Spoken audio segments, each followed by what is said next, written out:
Vous pouvez prendre vos Bibles dans Luc au chapitre 7.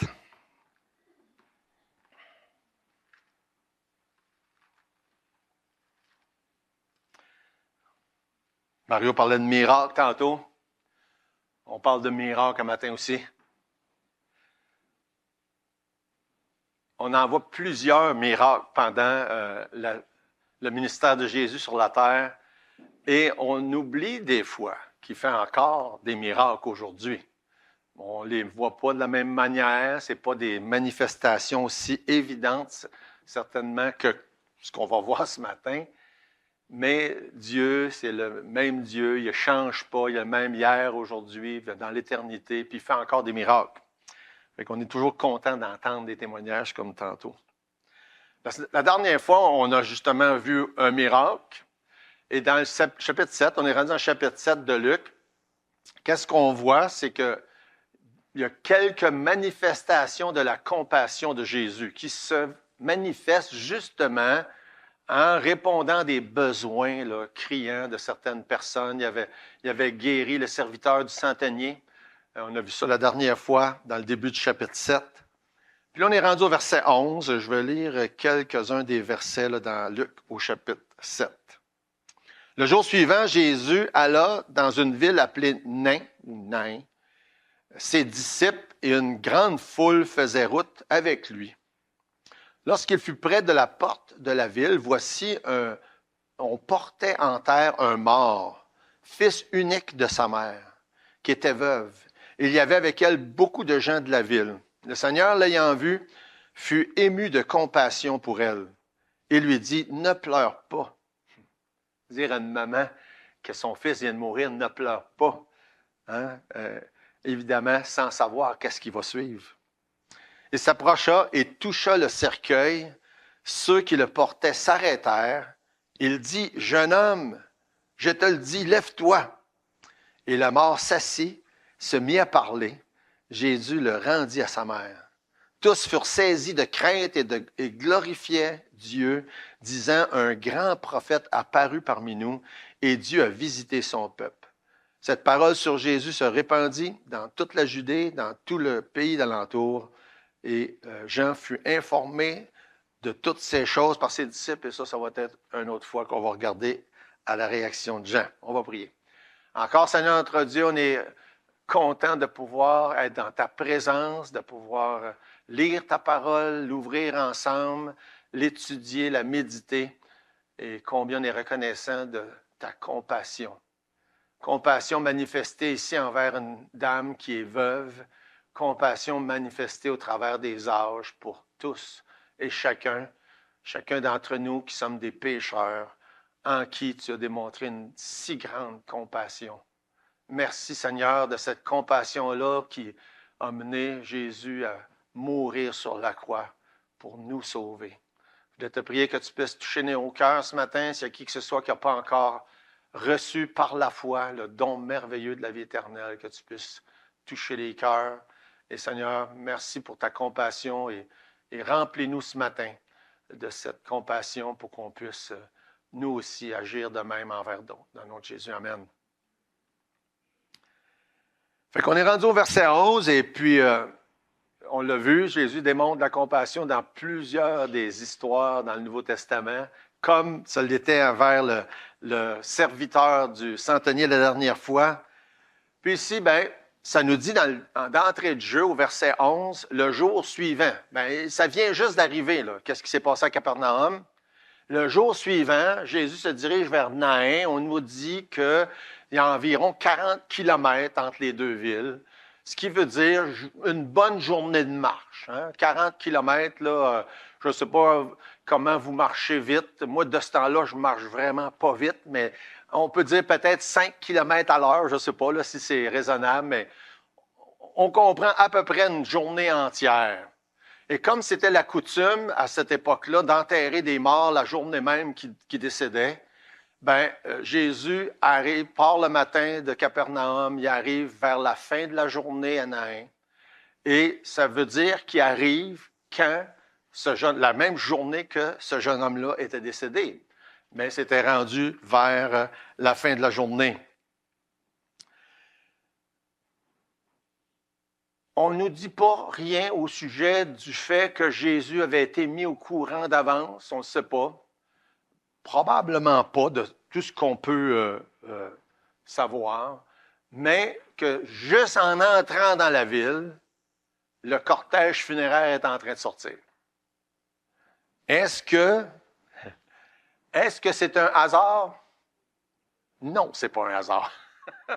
Il n'y a pas de hasard dans le plan de Dieu. Mais par contre, Jésus est au courant du fait qu'à l'époque, une veuve avait aucune autre subsistance que ses enfants. Le texte nous dit que cette dame-là qui était veuve avait un fils. Il vient de mourir. Qu'est-ce que ça veut dire? Ça veut dire qu'elle est vraiment mal prise. Les veuves, c'était comme ça. Et c'est d'ailleurs pourquoi on retrouve tant de fois dans l'Ancien Testament des prescriptions en rapport avec les veuves, les orphelins, les gens démunis. Vous avez remarqué, j'imagine, vous avez déjà remarqué ça en lisant vos Bibles, par exemple, dans Deutéronome chapitre 10, versets 17 et 18. « Car l'Éternel, votre Dieu, est le Dieu des dieux, le Seigneur des seigneurs, le Dieu grand, fort et terrible, qui ne fait point de favoritisme, qui ne reçoit point de présent, qui fait droit à l'orphelin et à la veuve, qui aime l'étranger, lui donne de la nourriture et des vêtements. » Et c'est répété, je ne sais pas combien de fois dans l'Ancien Testament, je ne les ai pas comptés. Cette idée-là, le Dieu de plein de compassion, il s'occupe des veuves et des orphelins. Et c'est pour ça qu'il y a des prescriptions très particulières, comme par exemple le fait que lorsque les gens faisaient leur récolte, ils étaient demandés par Dieu de laisser certaines de la récolte dans les champs, de ne pas les ramasser. Puis si jamais il en avait oublié, de ne pas retourner pour le ramasser, pour que ces gens-là, qui étaient démunis, puis nommément les veuves, les orphelins, les étrangers, pouvaient aller ramasser ce qui avait été laissé dans les champs pour se nourrir. Et ça, on voit ça à plusieurs reprises dans l'Ancien Testament. C'est d'ailleurs ce qui est la mise en contexte de l'histoire du livre de Ruth. Et je suis sûr que beaucoup d'entre vous, vous connaissez le livre de Ruth, comment c'est une belle histoire. J'ai toujours eu un faible pour cette histoire-là. Je me souviens, à un moment donné, on était en camping avec des amis, puis un soir, juste avant de se coucher, on avait lu à haute voix tout le livre de Ruth au complet, juste pour... Hein? Tu sais, des fois, on compte des histoires au bord d'un feu de camp. Quelle belle histoire! Hein? Une histoire d'amour, une histoire de la provision de Dieu, et une histoire qui met en évidence ça, qu'il y avait une manière de fonctionner dans l'Ancien Testament où on laissait de la nourriture dans les champs pour les veuves, pour les orphelins, etc., etc. Et ça fait il y a beaucoup plus que ça dans l'histoire de Ruth. Ça fait que Boaz s'en est occupé, puis ensuite, non seulement ça, c'est un exemple, c'est un type de Jésus, parce qu'il a exercé le rachat tel que Jésus l'a fait envers nous, les pécheurs, qu'il a exercé le rachat pour nous racheter de tous nos péchés. Mais en plus, au travers de cette histoire-là qui met en évidence ce principe-là que Dieu s'occupe des veuves, il est devenu un des ancêtres de Jésus. Fait que en tout cas, si vous ne connaissez pas le livre de Ruth, j'espère que ça a piqué votre curiosité pour aller lire ça. C'est tellement, tellement intéressant, cette histoire-là. Mais tout ça pour dire, Jésus se retrouve, en commençant l'histoire, en entrant dans la ville, le cortège funèbre qui sort, et qu'il va maintenant, connaissant tout ça, dire, il faut que je fasse de quoi pour cette veuve-là qui vient de perdre son fils. Maintenant, ce qui existait dans l'Ancien Testament, qu'on vient de voir, est différent dans le Nouveau Testament, mais on retrouve dans le Nouveau Testament aussi des prescriptions à l'Église de s'occuper des veuves. On comprend bien qu'on est dans un contexte aujourd'hui où le filet social de notre société est tel qu'on n'a pas nécessairement les mêmes genres d'obligations ou nécessaires de s'occuper de la même manière, mais ça demeure encore quand même un enseignement pour l'Église de s'occuper des veuves. Et dans la majeure partie des cas, on n'a pas besoin de le faire parce qu'il y a déjà des ressources. Mais si on était dans un contexte où il n'y avait pas ces ressources-là, nous aurions cette responsabilité, puis on l'a encore, de s'assurer que les veuves ne manquent de rien. Fait que c'est des choses qu'on ne pense pas souvent, hein, qu'on a comme peut-être même perdu de vue à cause des contextes dans lesquels on vit, nous, puis qu'on a un filet social qui existe où il n'y a pas ce même genre de besoin-là. Mais tout ça pour dire que Dieu, lui, a un intérêt particulier pour les veuves. Et c'est bon de se rappeler que nous aussi, on doit avoir cette pensée-là. Et généralement, quand ça arrive, je m'assure de m'informer, d'aller aux nouvelles, de voir s'il y a les ressources nécessaires quand ça vient le cas. Parce que ça fait partie de nos responsabilités. En tout cas, c'est juste une parenthèse qui nous met en contexte de ce qui se passe cette journée-là. Et pourquoi c'est si important pour Jésus de faire ce qu'il fait dans ce contexte-là? C'est clair qu'il n'a pas ressuscité tous les fils de toutes les veuves, qu'il n'avait juste un. Mais dans ce cas-là en particulier, puis il y a des détails dans la Bible qui nous sont donnés souvent, puis on se dit, mais pourquoi ce détail-là est là? Hein? Mais il y a toujours une raison, mais ça, c'en est une raison en tous les cas, pour nous rappeler ce principe-là, pour nous rappeler la compassion de Dieu envers les veuves, envers les orphelins, etc. On a mentionné tantôt, puis je voulais juste aussi, toujours en introduction, c'est pas un hasard, il n'y en a pas d'hasard dans le plan de Dieu, que à l'instant même où eux y arrivent, les autres sortent, puis qu'ils se croisent, justement ce jour-là, cette heure-là, parce que dans le plan de Dieu, il n'y en a pas d'hasard. Puis le temps est souvent un facteur qui est mentionné. Ça revient souvent quand le temps fut arrivé, au temps marqué, etc. Ça parle de ça en rapport avec la naissance de Jésus. Ça parle de ça en rapport avec sa mort. Il y a le temps. Dieu, il y a un temps pour chaque chose. Et il y a souvent des références au temps. Juste quelques versets pour nous replacer ces idées-là en tête. Luc 9, 51, ça dit « Lorsque le temps où il devait être enlevé du monde approcha, Jésus prit la résolution de se rendre à Jérusalem. » Pourquoi? Parce que c'était rendu le temps de ça. Jean 7, 6, Jésus leur dit « Mon temps n'est pas encore venu, mais votre temps est toujours prêt. » Luc 21, 24, « Ils tomberont sous le tranchant de l'épée, ils seront emmenés captifs parmi toutes les nations, et Jérusalem sera foulée aux pieds par les nations jusqu'à ce que les temps des nations soient accomplis. » Fait que Jésus, pendant son ministère terrestre, est en train d'accomplir tout ce qui était prévu d'avance en son temps. Tout comme cet événement-là qui se passe cette journée-là. On va juste relire l'histoire puis relater quelques points que je trouve qui sont importants à relater concernant ce qui nous est présenté.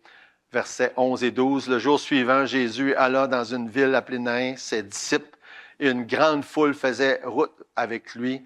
Lorsqu'il fut près de la porte de la ville, voici, on portait en terre un mort, fils unique de sa mère qui était veuve. Il y avait avec elle beaucoup de gens de la ville. Il y a deux foules, une foule qui entre et une foule qui sort. Très différentes les deux.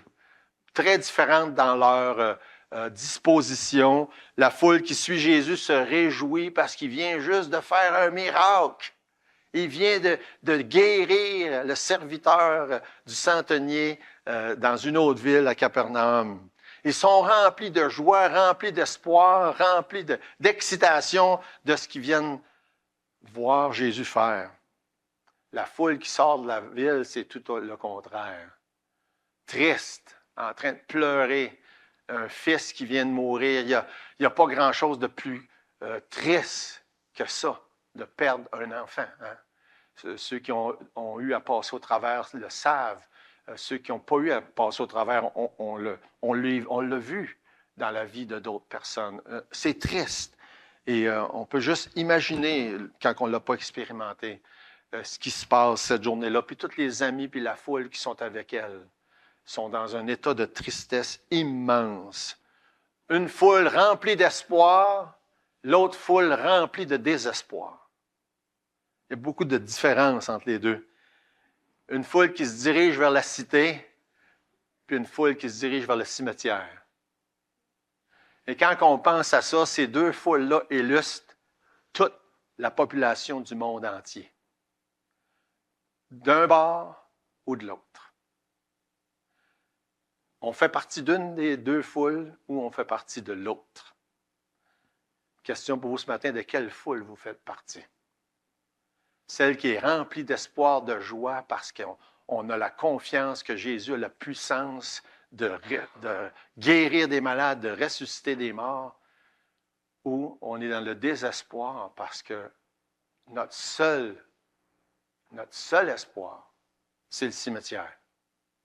Il y a beaucoup de gens qui se voient même, qui le disent. « Ah, il n'y a rien après la mort. Tout ce qui m'attend, c'est on va tous mourir, on va tous pourrir là, puis il n'y aura rien d'autre après. » Seul espoir, le cimetière. Rien d'autre. Fait que ces deux foules-là sont représentatives de toute la population du monde entier sur le plan spirituel. Et c'est une bonne question à se poser, de quelle foule? Hein? Est-ce que je fais partie de ce groupe-là rempli d'espoir et de confiance en Dieu? Ou est-ce que je fais partie d'une foule qui n'a aucun espoir, qui s'en va vers le cimetière, vers la mort et rien d'autre? On se dirige vers la cité céleste ou bien on se dirige vers la perdition éternelle. Hébreux chapitre 11, verset 10, ça dit, en parlant des gens qui avaient la foi, ils attendaient la cité qui a de solides fondements, celle dont Dieu est l'architecte et le constructeur. Ils sentent la foi de ceux d'autrefois puis de ceux d'aujourd'hui qui se dirigent vers la cité que Dieu est le créateur, le fondateur. Ou encore verset 13 dans Hébreux 11, c'est dans la foi qu'ils sont tous morts sans avoir obtenu les choses promises, mais ils les ont vus saluer de loin, reconnaissant qu'ils étaient étrangers voyageurs sur la terre. Verset suivant, ceux qui parlent ainsi montrent qu'ils cherchent une patrie. S'ils avaient eu en vue celle d'où ils étaient sortis, ils auraient eu le temps d'y retourner. Mais maintenant, ils en désirent une meilleure, c'est-à-dire une céleste. C'est pourquoi Dieu n'a pas honte d'être appelé leur Dieu, car il leur a préparé une cité. Fait que ces gens-là qui rentraient dans la cité de Naïn avec Jésus sont une belle illustration de toutes les personnes qui spirituellement se préparent pour entrer dans la cité céleste. Par contre, les autres sont une illustration de ce qu'on lit dans Éphésiens chapitre 2. Éphésiens chapitre 2, verset 1, ça dit « Vous étiez morts par vos offenses et par vos péchés, dans lesquels vous marchiez autrefois selon le train de ce monde, selon le prince de la puissance de l'air, de l'esprit qui agit maintenant dans les fils de la rébellion. Nous tous aussi, nous étions de leur nombre. » Nous tous, chaque individu, on fait tous partie du nombre de personnes qui sont des pécheurs, morts dans leurs péchés, et qui, sur le plan spirituel, cette image-là, notre seule direction, c'est le cimetière et rien d'autre. Quelle réflexion à penser? Est-ce qu'on se dirige vers la cité céleste ou est-ce que notre seul espoir, c'est de mourir et il n'y a plus rien après? Dis-nous tous aussi. On était de ce nombre. Et chaque individu, on vient au monde, on prend vie, mais on est mort spirituellement. Quelle image! On prend vie, puis on est mort spirituellement en venant au monde. Et ça prend absolument l'œuvre de l'Esprit de Dieu pour donner la vie spirituelle à quelqu'un et qui va pouvoir avoir cet espoir-là que c'est pas le cimetière, la fin. Le cimetière, c'est juste une étape vers autre chose. Ça nous dit par contre, dans le même texte d'Éphésiens chapitre 2, ça dit « Mais Dieu qui est riche en miséricorde ». On parle de la miséricorde dans Luc chapitre 7. Compassion, miséricorde, très semblable en passant. On parle de miséricorde ou de compassion, mais Dieu qui est riche en miséricorde, à cause du grand amour dont il nous a aimés, nous qui étions morts par nos offenses, il nous a rendus vivants avec Christ. C'est par la grâce que vous êtes sauvés. Morts spirituellement, mais à cause de sa miséricorde et sa compassion, rendus à la vie spirituellement. Et verset 6, il nous a ressuscités ensemble, il nous a fait asseoir dans les lieux célestes en Jésus-Christ, Puis là, les versets qui suivent ensuite, versets 8, 9 qu'on connaît, même 9, même 10. C'est par la grâce que vous êtes sauvés par le moyen de la foi. Cela ne vient pas de vous, c'est le don de Dieu. Ce n'est pas par les œuvres, afin que personne ne se glorifie. C'est l'œuvre de Dieu. Pourquoi? Parce qu'on était mort, par sa compassion, sa miséricorde, il rend à la vie. Comment? Au travers, la seule manière de la foi en Jésus. Fait que deux foules différentes, deux états d'âme différents, très représentatifs de ce qui se passe dans le monde entier sur le plan spirituel, dans toute l'histoire du monde. Une foule qui se dirige vers la cité céleste, une autre qui se dirige vers le tombeau avec aucun autre espoir que ça. Quelle triste réalité de n'avoir d'autre espoir que le cimetière, que le tombeau. Et je suis sûr que chacun, vous pouvez penser à quelqu'un à qui vous avez déjà parlé. Moi, ça m'est arrivé, qui me dit, non, je vais mourir puis c'est fini après ça. Quel triste espoir de n'avoir que ça. Quand on a l'option, par la foi en Jésus, d'avoir l'espoir de passer l'éternité avec lui dans cette glorieuse place qui est la cité céleste et que souvent, communément, on appelle le ciel. Quel espoir est-ce que tu as? Quel contraste! Et quand on tourne dans Thessaloniciens chapitre 4, et puis on parle justement des gens qui décèdent, la différence que Dieu fait, que Paul mentionne sous l'inspiration, c'est qu'il y a des gens qui ont l'espoir, puis il y a des gens qui n'ont pas l'espoir. C'est la distinction qui est faite dans Thessaloniciens 4. Il dit, on veut pas que vous soyez comme ceux qui n'ont pas d'espoir. Ça m'arrive assez fréquemment d'utiliser le texte de Thessaloniciens 4 dans des funérailles. Et c'est toujours mon désir de susciter cette étincelle-là à quelqu'un, dire « Hey, j'en ai pas d'espoir, moi je veux l'avoir. » Je veux faire partie de ceux qui ont placé leur foi en Jésus et qui espèrent passer l'éternité avec lui. Et c'est ça que ça dit dans 1 Thessaloniciens 4, verset 13. Nous ne voulons pas, frères, que vous soyez dans l'ignorance au sujet de ceux qui sont décédés, afin que vous ne vous affligiez pas comme ceux qui n'ont pas d'espérance. Comme ceux qui n'ont pas d'espérance. La solution est toujours la même, ça n'a jamais changé. J'aime beaucoup Jean 5, 24 qui dit « En vérité, je vous le dis, celui qui écoute ma parole et qui croit à celui qui m'a envoyé a la vie éternelle. Ne vient point en jugement, mais il est passé de la mort à la vie. » Il va peut-être avoir la vie éternelle. L'espérance, ce n'est pas de peut-être avoir. L'espérance, c'est qu'on est sûr d'avoir. Très différent de ce que les gens pensent. Il dit « Ah, la vie éternelle. » Un fait accompli. Passer de la mort à la vie. Et ça, c'est l'espérance dont on parle. Le moment où on place sa foi en Jésus, on a cette espérance-là. Deux foules très différentes qui suivent. D'une part, Jésus entrant dans la ville, qui sont avec cette dame-là veuve et qui sort de la ville. On peut aussi voir un contraste entre les deux fils uniques. Intéressant. Hein? Comme je disais, il y a pas Dieu ne nous donne pas des détails juste pour rien. Il y a toujours une raison. On ne sait pas toujours la raison. Mais il appelle ce fils-là un fils unique, puis Jésus est appelé un fils unique. Fait qu'il y a un parallèle qu'on peut facilement faire entre les deux. Verset 12, lorsqu'il fut près de la porte de la ville, voici on portait en terre un mort, fils unique de sa mère. Fils unique de sa mère versus Jésus, fils unique de Dieu. Pas la même signification. Jésus n'est pas fils unique de la même manière qu'un enfant dans une famille serait le fils unique. Fils unique de ses parents. Jésus est fils unique de Dieu, puis ça n'a pas la même signification parce que Jésus, sa définition de fils unique de Dieu fait qu'il est le seul comme ça. Un fils unique d'une mère ou d'un père, il n'est pas le seul comme ça, il y en a d'autres. Il est le fils unique de ces gens-là. Mais Jésus est le fils unique de tous. Il n'y en a pas un autre pareil. Il n'y a pas d'autre fils unique comme Jésus. Il est le seul fils unique de Dieu, tandis que lui est un fils unique de cette mère-là, de ces parents-là. Mais quand même, ils sont tous les deux appelés des fils uniques.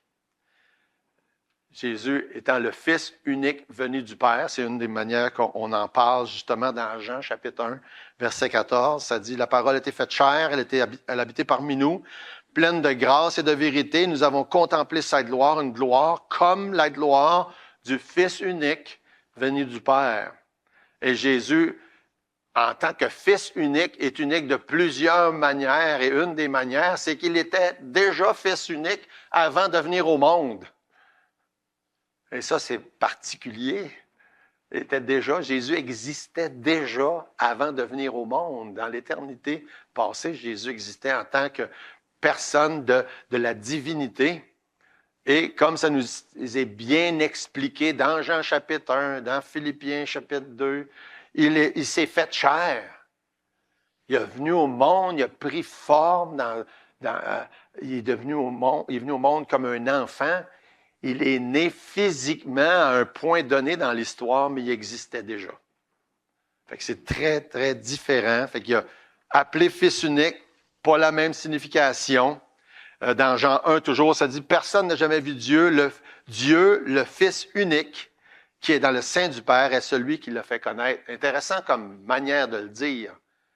Dieu, le Fils unique. Il y a des gens qui ne croient pas que Jésus est Dieu, ont de la difficulté avec des versets comme ça. Dieu, le Fils unique, qui est dans le sein du Père. Dans Jean 3,16, car Dieu a tant aimé le monde qu'il a donné son Fils unique, afin que quiconque croit en lui ne périsse point, mais qu'il ait la vie éternelle. Il est unique parce qu'il est différent de tous les autres fils de Dieu aussi. Si vous êtes sauvé, vous êtes un fils ou une fille de Dieu, mais Jésus est le Fils unique. Il n'a pas le même sens que pour ce jeune homme-là, parce qu'il est éternel, existait avant. Notez une chose, que son appellation, le fait qu'il se fait appeler Fils de Dieu, fait partie du fait qu'il a été reconnu comme étant Dieu. Et les chefs religieux de son époque comprenaient ce que ça voulait dire. Il n'était pas juste un fils comme les autres. Il était Dieu lui-même. Ça dit dans Jean chapitre 5, mais Jésus leur répondit, « Mon Père agit jusqu'à présent, moi aussi j'agis. » À cause de cela, les Juifs cherchaient encore plus à le faire mourir, non seulement parce qu'il violait le sabbat, mais parce qu'il appelait Dieu son propre Père, se faisant lui-même égal à Dieu. Son appellation de fils de Dieu ou de fils unique de Dieu faisait de lui son égal à Dieu. Fait deux fils uniques, mais très différents un de l'autre. On peut aussi comparer la douleur de la mère à la douleur de Jésus. Parce que dans Ésaïe chapitre 53, une autre manière dont on parle de Jésus, c'est qu'il est appelé homme de douleur. Encore comme on disait tantôt, on peut juste imaginer, quand on n'a pas passé par là, la douleur de cette maman-là, en plus de perdre un fils, en plus qu'elle est veuve, en plus que c'est son fils unique, qui se voit un avenir sans aucune ressource. Et Jésus, en tant qu'homme de douleur, compatit à ceux qui sont dans la douleur. Et dans Ésaïe 53, verset 3, ça dit « Méprisé, abandonné des hommes, homme de douleur, habitué à la souffrance, semblable à celui dont on détourne le visage. Nous l'avons dédaigné, nous n'avons fait de lui aucun cas. » Et Jésus, tout au long de sa vie, a vécu d'une manière où est-ce qu'il n'a pas fui la douleur. Il s'est retrouvé face à face avec la douleur souvent et il a eu cette compassion-là pour tous ceux et celles qui se retrouvent dans la douleur. Et il a encore cette compassion-là pour tous ceux et celles qui se retrouvent dans la douleur. Et Jésus, l'homme de douleur, au verset 13, comme on l'a lu tantôt, ça dit, le Seigneur, l'ayant vu, fut ému de compassion. On n'a pas plusieurs occasions, là. Je pense qu'il y en a 3 ou 4 dans tout le Nouveau Testament où on voit Jésus ému de compassion. Ça, c'en est une de ces fois-là. Une fois, c'est quand il regarde à Jérusalem, hein, qui dit « Jérusalem, Jérusalem », c'est une cette histoire-là. Une autre fois, évidemment, c'est quand Lazare meurt. Ça, c'est une autre occasion où Jésus est ému de compassion. Fait que Jésus a pleuré, Jésus était ému de compassion, mais on voit là, dans un moment spécial, cette compassion-là de Jésus qui le... Clairement, probablement, qui a versé quelques larmes. La manière que ça nous le dit, ça ne dit pas qu'il a pleuré, mais on prend pour acquis que moi, je sais bien quand je suis ému de compassion, je pleure. J'aime pas ça le dire, puis j'essaie de pas... Surtout que si c'est des banalités, là, des fois, si vous voyez de quoi à la télévision, là, j'essaie de faire semblant que faut que je me mouche ou quelque chose comme ça pour pas que ma femme le sache. Mais ça m'arrive de verser quelques larmes, assez souvent même, plus en vieillissant. Jésus, ému de compassion, est sensible à la douleur de cette dame-là, sensible à votre douleur, sensible à tout ce que vous passez au travers. Combien, puis des passages innombrables nous parlent de la compassion de Dieu, puis sa bonté, puis le fait qu'il est sensible à tout ce qu'on pense. On pourrait nommer des passages. La semaine passée, j'étais à Québec, j'ai prêché sur Lamentation, chapitre 3. C'en est un de ces passages-là. Psaume 23, je pense que la plupart d'entre nous ou d'entre vous, vous connaissez. Tous les passages où il parle des veuves et des orphelins, on voit encore là sa compassion. Matthieu, chapitre 11, je pense que ça sert un à lire, d'ailleurs, je l'ai dans mes notes ici. « Venez à moi, vous tous qui êtes fatigués, chargés, je vous donnerai du repos. Prenez mon joug sur vous. Recevez mes instructions, car je suis doux et humble de cœur, et vous trouverez le repos pour vos âmes. Car mon joug est doux, mon fardeau léger. » Jésus montre là sa compassion. 1 Corinthiens 10, 13, qu'il n'y a aucune tentation, aucune épreuve qui a été donnée au-dessus de nos forces, mais qu'il y a toujours le moyen, toujours prévu quelque chose pour nous permettre de passer au travers. Encore là, qui nous démontre sa compassion. L'homme de douleur, sensible à ceux qui ont de la douleur. Un autre élément qu'on peut soulever avec cette histoire-là, c'est comment est-ce que Jésus est plus fort que la mort. On a parlé tantôt de miracles. Là. Dans l'échelle, hein, si on était pour faire une échelle de miracles, hein, Jésus commence en changeant l'eau en vin, puis on dit, wow, ça c'est pas mal bas dans l'échelle. Là. Puis là, il guérit des personnes. Puis là, mais je pense qu'il n'y a rien de plus haut hein, qu'on peut imaginer que ressusciter quelqu'un. C'est comme le top des tops de tous les miracles. Il le fait à quelques reprises. Donne la vie à quelqu'un. Pourquoi? Parce que Jésus est plus fort que la mort. Et ça fait partie du message de l'Évangile. C'est ce qui nous donne cette assurance qu'on va passer au travers de la mort. C'est quelque chose, là. Hein? Jésus est plus fort que la mort. Verset 14. Il s'approcha, toucha le cercueil. Ceux qui le portaient s'arrêtèrent et dit, « Jeune homme, je te le dis, lève-toi. » Et le mort s'assit, se mit à parler. Jésus le rendit à sa mère. Pouvez-vous imaginer? Hein? Il s'en allait au cimetière. La manière qu'on comprend, il y avait un genre de lit sur lequel la personne, probablement déjà embaumée, était transportée pour le mener dans le lieu où est-ce qu'il était pour être enterré.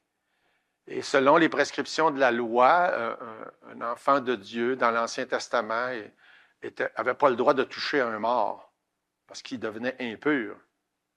Mais ça nous dit qu'il a touché au lit. Hein, Jésus sait ces choses-là. Là. Et en lisant ça, je me disais, Parce qu'il y a tellement de charlatans et de faux prophètes qui prêchent puis qui disent, et ça prend un point de contact, puis hein, vous avez tout le monde entendu ça, mais on avait à l'époque, ils disaient, mettez votre main sur la télévision pour recevoir les miracles, en tout cas. C'est pas ça que Jésus fait, là. On s'entend, là. C'est pas un point de contact, là. Il fait juste mettre sa main là pour dire à ceux qui le portent, arrêtez. Arrêtez. Il y a quelque chose de plus important qui va se passer. Et des fois, je lis ces histoires-là, j'en ai quasiment des frissons. Il dit, jeune homme, hein, puis remarquez bien, là, la puissance de la parole de Dieu. Hein, il dit, le verset 14, jeune homme, je te le dis, lève-toi. J'avais déjà lu un commentaire au sujet de Lazare, que je trouvais ça intéressant, puis ça s'applique là aussi. Quand il est ressuscité Lazare, il y avait d'autres morts, là. C'était un lieu de sépulture. Il a dit, Lazare sort, parce que s'il n'avait pas dit Lazare, ils seraient tous sortis. Je trouvais ça intéressant comme idée. Mais là, ils ne sont pas dans le cimetière. Il n'a pas dit son nom. Mais il s'adresse à une personne, là. Et s'il était dans le cimetière, il aurait probablement dit son nom. Pour pas que les autres ressuscitent tout en même temps. La puissance de la parole de Dieu. Mais ça prend juste ça. Jeune homme, je te le dis, lève-toi. Instantanément. Ce jeune homme-là se lève, il commence à parler. Je ne sais pas ce qu'il a dit, mais je serais curieux de savoir. Hein?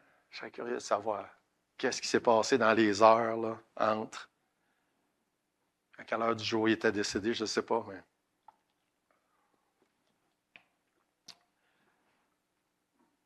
On sait, la Bible dit, le salaire du péché, c'est la mort. Il y a plusieurs autres conséquences au péché, mais la conséquence ultime, c'est la mort. C'est la mort physique, c'est la mort spirituelle. Et chaque fois que quelqu'un meurt physiquement, c'est triste. Hein? C'est normal. Mais la mort spirituelle est tellement pire.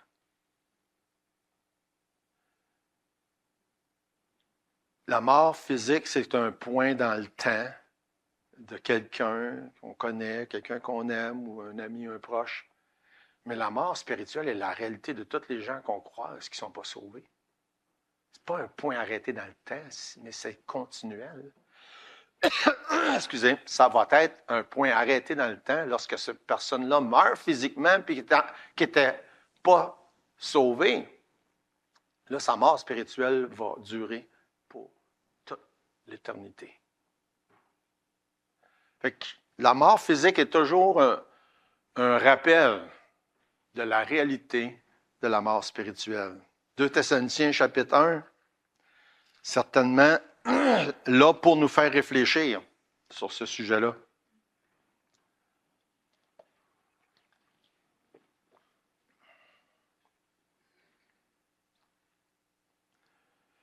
En plein milieu du verset 7, parce que ça nous aide à... Ça commence mieux en plein milieu du verset 7. Les versets ne sont pas inspirés, vous savez ça. Lorsque le Seigneur Jésus apparaîtra du ciel avec les anges de sa puissance, au milieu d'une flamme de feu, pour punir ceux qui ne connaissent pas Dieu et ceux qui n'obéissent pas à l'évangile de notre Seigneur Jésus, ils auront pour châtiment une ruine éternelle, loin de la face du Seigneur et de la gloire de sa force. Une petite description de la mort spirituelle. De ce qu'on peut appeler ailleurs dans la Bible, on parle de lac de feu, de la seconde mort, communément connue comme, dans le langage courant, l'enfer. La mort spirituelle. Après la mort physique, pour quelqu'un qui n'a pas placé sa foi en Jésus, le seul moyen d'éviter de passer par là. Une autre chose qu'on peut dire au sujet de la mort, puis le fait que Jésus est plus fort que la mort, c'est dit dans 1 Corinthiens chapitre 15 que la mort, c'est le dernier ennemi. Le dernier ennemi. 1 Corinthiens 15, 26, le dernier ennemi qui sera réduit à l'impuissance, c'est la mort. Le fait est que la victoire est déjà acquise. par la mort et la résurrection de Jésus. Lisez 1 Corinthiens 15 au complet, vous allez tout voir ça là. Les premiers 4 versets nous parlent du fait que la résurrection est la base de l'Évangile, qu'il est mort selon les Écritures, ressuscité le 3e jour, et selon les Écritures aussi. Et Paul nous dit, dans le début du chapitre 15 de 1 Corinthiens, ça, c'est l'Évangile. Jésus qui est mort, selon les Écritures, qui est enseveli, puis ressuscité le 3e jour, selon les Écritures.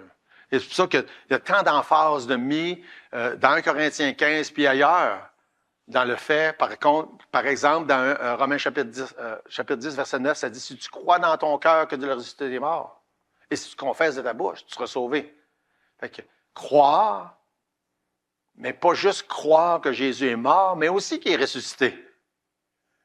Parce que vous savez la simple réalité, c'est que si Jésus n'est pas ressuscité, on n'a pas grand espoir.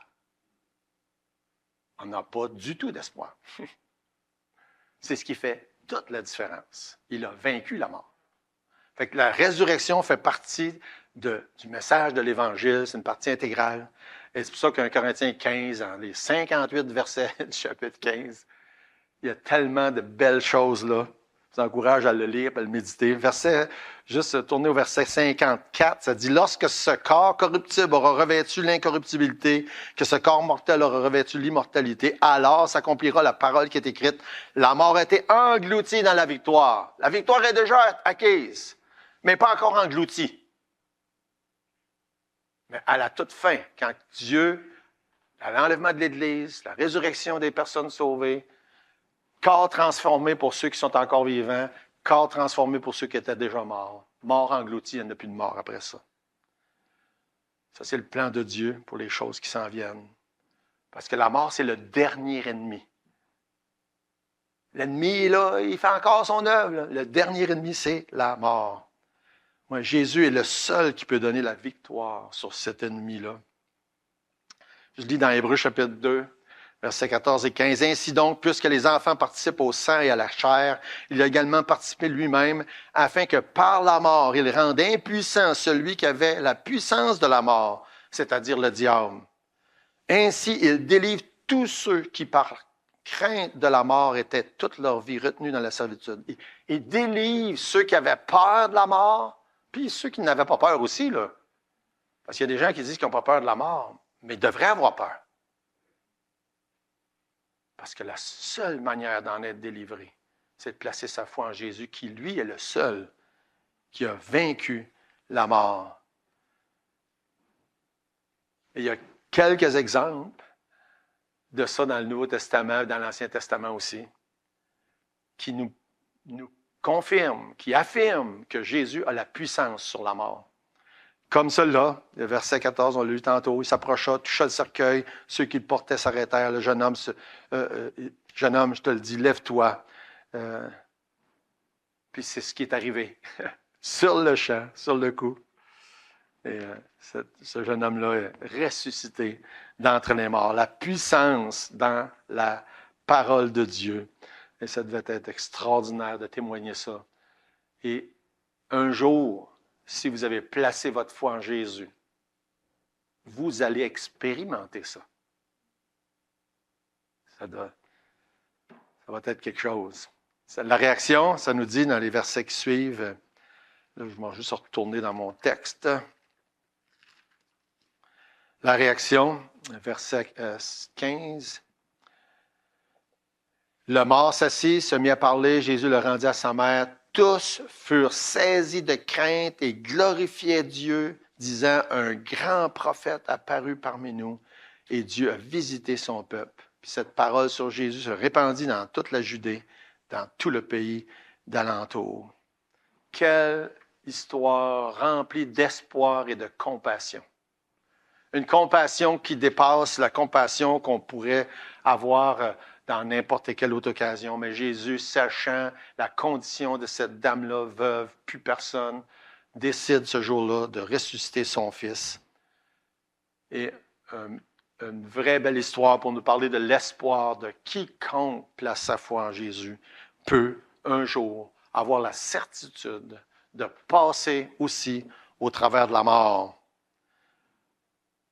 Et ça va arriver. Qu'est-ce qu'on a lu tantôt dans Corinthiens 15, dans 1 Thessaloniciens 4? Ça va arriver. Quand, on ne sait pas, mais ça va arriver. Je termine avec 2 Pierre chapitre 3 pour nous laisser ça comme réflexion. 2 Pierre chapitre 3, verset 9. Le Seigneur ne tarde pas dans l'accomplissement de la promesse, comme quelques-uns le croient, mais il use de patience envers nous, ne voulant pas qu'aucun périsse, mais voulant que tous parviennent à la repentance. Pourquoi? Parce qu'il a compassion. Il veut que tous parviennent à la repentance. Le jour du Seigneur viendra comme un voleur. En ce jour, les cieux passeront avec fracas, les éléments embrasés se dissoudront, la terre avec les œuvres qu'elle renferme sera consumée, puisque tout cela est en voie de dissolution. Combien votre conduite et votre piété doivent être saintes. Puis ça termine, verset 12, en disant « Attendez puis hâtez son retour ». Et c'est quoi qu'on fait souvent référence? C'est une des rares fois que ça nous dit ça. Attendez, ça le dit souvent, mais hâtez, je pense que c'est la seule fois. Comment est-ce qu'on peut hâter son retour? Ben, il n'y a pas grand-chose. Quand il nous dit qu'il y a juste, il use de patience parce qu'il veut qu'il y ait plus de monde de sauver, ben, la seule manière de hâter son retour, c'est de parler de l'Évangile à quelqu'un. Il n'y a pas d'autre manière que je sache. C'est de témoigner, parler de sa compassion, parler de son amour, parler de sa mort, parler de sa résurrection et parler du fait que c'est la seule manière de pouvoir accéder à la vie éternelle, c'est par la foi en Jésus. Il y a la même compassion aujourd'hui qui est démontrée dans ces histoires-là. Prions. Notre Dieu, merci pour tous tes bienfaits, pour ta grâce, ton amour, ta fidélité, pour ta compassion. Je te prie s'il y a qui que ce soit qui n'a pas encore reçu Jésus comme sauveur, que tu sauves, que tu amènes à la repentance, à la foi et à la vie éternelle. Au nom de Jésus. Amen.